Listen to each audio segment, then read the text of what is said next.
సమ్మక్క సారలమ్మ చరిత్ర దాదాపు 800 సంవత్సరాల చరిత్ర.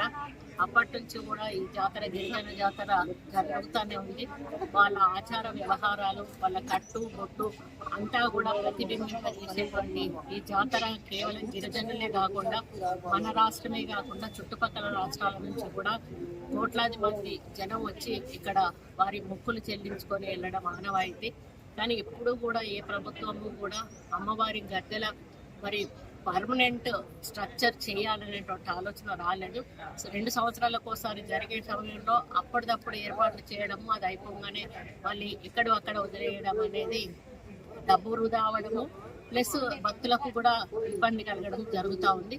మరి దాన్ని దృష్టిలో పెట్టుకొని ప్రతిపక్షంలో ఉన్నప్పుడు మన ముఖ్యమంత్రి గారు ఇక్కడి నుంచి పాదయాత్ర చేసేటప్పుడు మేము అధికారంలోకి వస్తే సమ్మక్క సారలమ్మని డెవలప్ చేస్తామన్న మాటకు కట్టుబడి వారు 251 కోట్ల రూపాయలతోటి ఈరోజు నా భూతో నా భవిష్యత్ అన్న రూపంలో ఈ గద్దెలను ప్రాంగణాన్ని అభివృద్ధి చేయడం అనేది మరి అందరికీ కూడా గర్వకారణం. అందులో ఒక ఎండోమెంట్ మినిస్టర్గా నిలబడడం, స్థానికంగా గిరిజన బిడ్డ సీతక్క మరి మినిస్టర్గా ఉండడం, దీన్ని మేము మా హయాంలో ప్రారంభించడం, చరిత్రలో మేము 100 సంవత్సరాలు నిలిచిపోయే విధంగా మరి మాకు అవకాశాన్ని ఇచ్చిన ముఖ్యమంత్రి గారికి ఎప్పటికీ కూడా రుణపడి ఉంటాము. ముఖ్యంగా ఈ గిరిజన సంస్కృతి సాంప్రదాయాలను ఉట్టిపడే విధంగా ప్రతి స్తంభం మీద కూడా ప్రతి చోట కూడా వాళ్ళ యొక్క సంస్కృతి సాంప్రదాయాలను ఇనుమడింపజేసే విధంగా ఈ కన్స్ట్రక్షన్ చేయడం జరిగింది. ఎందుకంటే వాళ్ళకు ఉన్నటువంటి ఆ సంస్కృతిలో ఏ కొంచెం ఇటు అటు అయినా కూడా గిరిజనులు వాళ్ళు ఊరుకోరు.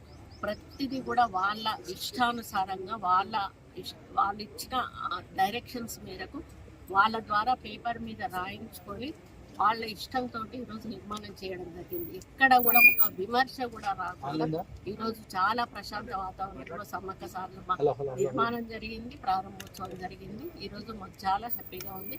ముఖ్యంగా గిరిజనులకైతే పట్టరాని ఆనందంగా ఉంది. ఇది చరిత్రలో 100 సంవత్సరాల చరిత్రలో నిలిచిపోయే అటువంటి ఈ టెంపుల్లో మేము పాత్రదారులం కావడం మా అదృష్టంగా భావిస్తామని అందరికీ కూడా సమ్మక్క సారలమ్మ శుభాకాంక్షలు.